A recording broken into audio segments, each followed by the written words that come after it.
Fala galera, beleza? Alberto Monteiro para mais um vídeo. E recentemente eu assisti o vídeo do Balta que ele fala sobre as strings, né? Então tá aqui esse vídeo aqui, ó, várias strings, system string, string builds no C Sharp. Vídeo bem legal, sugiro que vocês assistam aí para entender algumas particularidades de string. E eu fiz um comentário aqui no vídeo dele porque, enfim, eu acho interessante. O meu comentário foi o seguinte: eu indiquei, né, o uso de string com S minúsculo ou o uso de var, e aí se você está querendo entender por que eu indiquei isso aqui, assiste o vídeo dele que ele fala algumas diferenças. É, Ao invés do uso do string, né, com S maiúsculo, porque no caso, quando a gente usa o string com S maiúsculo, a gente é obrigado a fazer o using do system, né? Então a gente precisa fazer lá, escrever lá, né, using system lá em cima, né? Teria que fazer isso aqui. E aí eu complemento, né? Como é possível alguém criar uma classe com o nome string, ou seja, alguém pode criar public class string, você pode fazer o use do namespace errado e isso pode dar ruim. Aí teve o Paulo aqui que comentou, né, dizendo que discorda, pois existe a keyword namespace e ele falou: se dentro do meu contexto o melhor nome para a minha classe é file, então o nome eu dou esse. A minha classe será exemplo.file, né, no caso aqui será o full name, né, da classe, é o nome completo, e a outra será system.file. Beleza, então, dentro do .NET Framework existem centenas de classes com o mesmo nome e ficam namespaces diferentes. Beleza, é isso mesmo, mas eu queria apontar que isso aqui não é uma questão de concordar e discordar. Eu estou apresentando um fato aqui, né?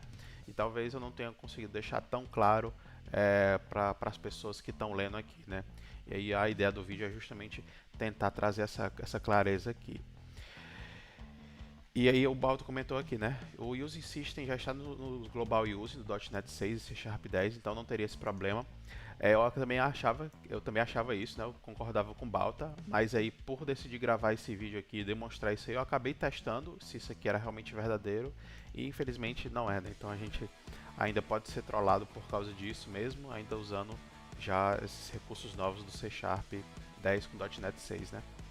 E também teve outro comentário aqui que o do Paulo, né, que ele fala aqui que acha que o Balta faltou ele comentar sobre uma questão que ele acha muito importante, né, e ver programadores novos não entenderem.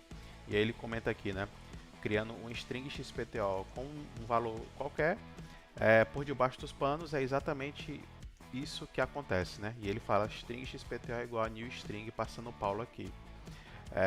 Isso aqui não é verdade, não é exatamente. Essas duas coisas aqui não são iguais, apesar de produzirem o mesmo resultado.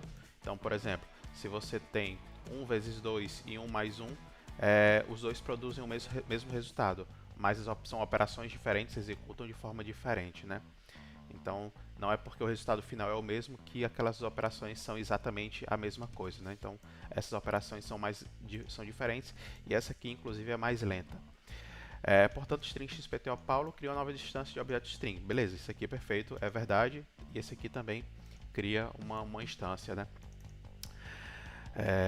Na verdade, isso aqui acaba criando mais e a gente vai ver isso acontecendo.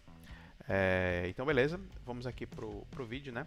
Então eu criei aqui, deixa eu fazer logo o seguinte, eu vou copiar esse código aqui, eu vou levar aqui pro Sharp Lab, que é uma ferramenta que eu gosto bastante para a gente poder fazer essas verificações. Então vou aqui abrir Intermediate Language, tira esse public aqui, tira esse public aqui e pronto, a gente agora tem o nosso carinho. Então aqui eu tenho o método.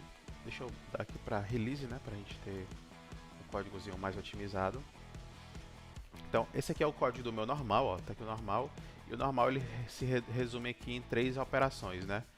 O load str, que é o opcode para carregar uma string, né? E ele passa o valor da string aqui. Então, até que quando eu boto o mouse em cima, você vê aqui que ele está sendo referente àquela linha ali, ó, var str string. Você pode ver que vai ficar o highlight aqui, né? Logo em seguida tem o callVirt aqui, ele está sendo a chamada do toUpper aqui, então ele está chamando esse método toUpper dessa string que foi instanciada aqui, né? E logo em seguida está fazendo return, né? Então por isso quando eu boto o mouse em cima aqui de uma das duas operações ele mostra as duas e lá mostra o return chamando o toUpper, né, da string. E a gente vai ver o método de baixo, que é o new string, né? Então, quando eu boto o mouse em cima aqui do load_str, quando eu botava o mouse em cima do load_str do primeiro, ele só mostrava a primeira linha, né? Aqui, quando eu mostro, ele seleciona várias linhas aqui, né? No caso, são 3 linhas que ele seleciona, que é o load_string. Ele faz uma chamada aqui a um método, aqui já eu mostro qual é esse método, e depois faz o new_object, que é justamente chamando o new, que chama o construtor, né? Então, esse primeiro call que ele faz é do operador implícito, né? Do tipo read_only_span. O tipo read_only_span tem um operador implícito para string, então ele está chamando esse operador implícito aqui. Então ele está fazendo uma, duas operações e depois ele está chamando o new_object e ele agora está chamando sim o construtor da string, que por sua vez recebe um read_only_span que foi criado aqui na linha acima, né? Então aqui a gente tem um conjunto de 5 operações versus 3 operações aqui. Então por isso esse cara aqui acaba ficando mais lento, né? Então beleza, vamos aqui para a execução. Então eu vou pedir aqui para executar esse cara, então .NET Run C release. E quando esse cara aqui terminar de rodar, eu volto com os resultados para você, né? Então, opa, ele está reclamando aqui de baseline true, certo? Eu não posso ter dois caras com baseline aqui. Eu estou usando aqui o benchmark.net, né? Que é uma ferramenta muito conhecida para poder fazer benchmark aqui com .NET. E essa função de baseline aqui era para fazer a comparação de tempo percentual, né, entre um e outro. Então tem essa auxiliarzinho aqui. E o memory diagnose é para poder justamente avaliar sobre questão de memória, né, quanto foi alocado de cada um. Então quem quiser começar a fazer alguns testes, saber qual código performa melhor que o outro, essa é uma ferramenta bem legal para você fazer esse teste aí, né. Aparentemente vai ser rápido aqui, então a gente pode esperar essa execução aqui.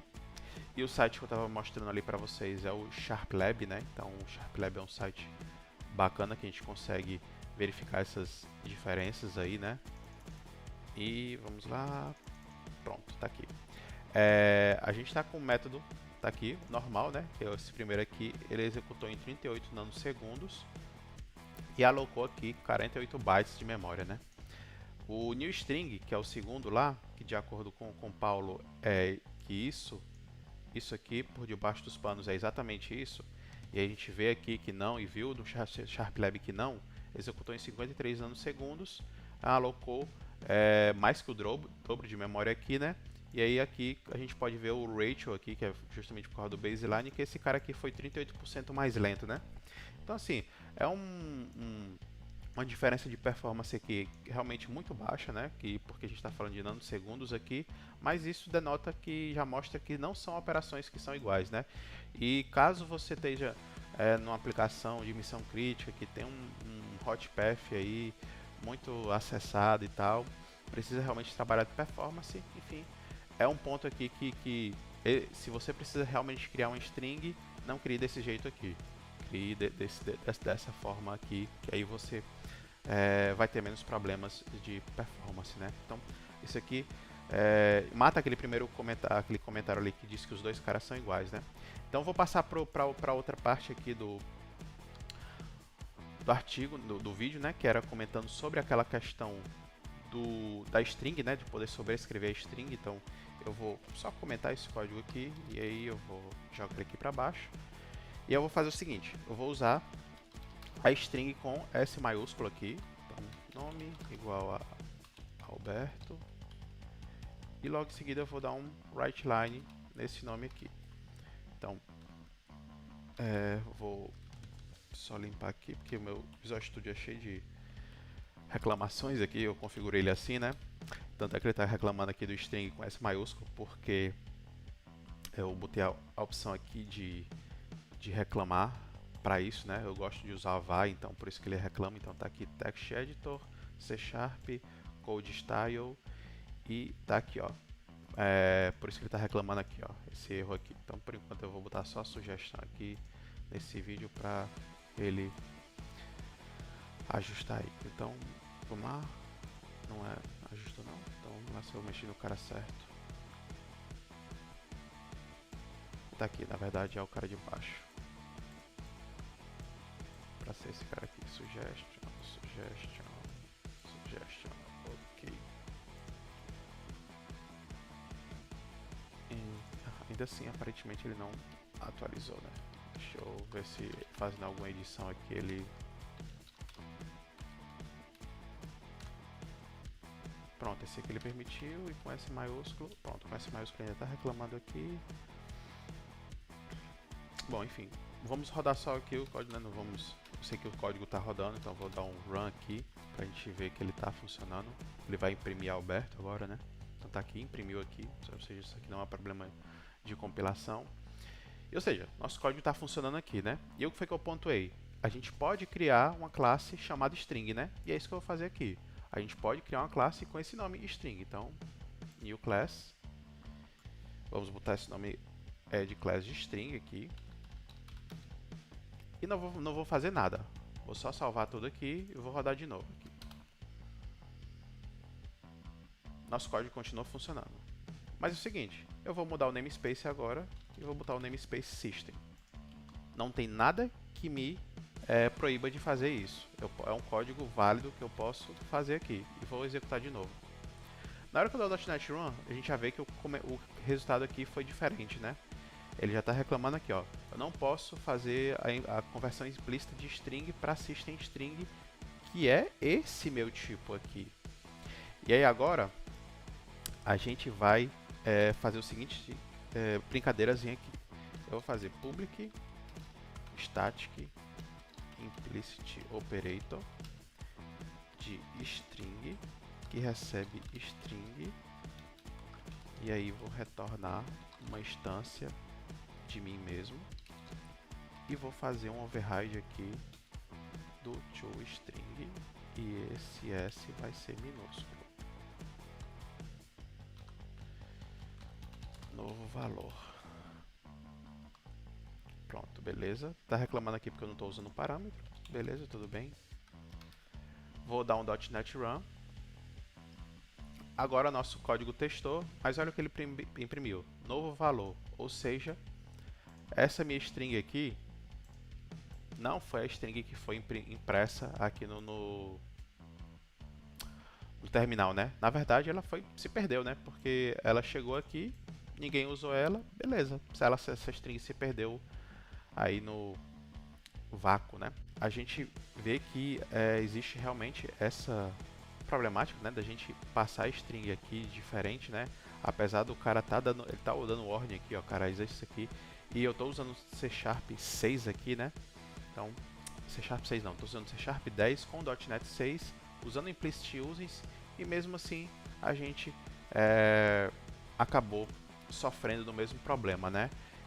Eu posso dizer qual é o namespace aqui, posso usar o namespace string e criar um código aqui que vai fazer compilar aqui, né? Então, por exemplo, se isso aqui acontecer no seu projeto, você pode ter problemas ali de descobrir o que é que está acontecendo e tal.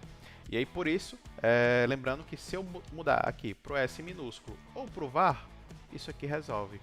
Então, vou dar um .NET Run aqui, só dar o S minúsculo. Voltou para o Alberto aqui, ele ainda está reclamando aqui, porque, enfim, ainda existe uma classe lá definindo aquele nome com string com S maiúsculo, né? Mas veja que com var string o código se comporta da maneira correta, né? Então, aí que ele está apontando só a questão do conflito de nome, né? Porque está no mesmo namespace aqui. Mas, usando o alias aqui do C#, ele nos deixa mais seguro quanto a essa questão, né? Então é isso, galera. Fica as dicas aí. Um abraço, até o próximo vídeo.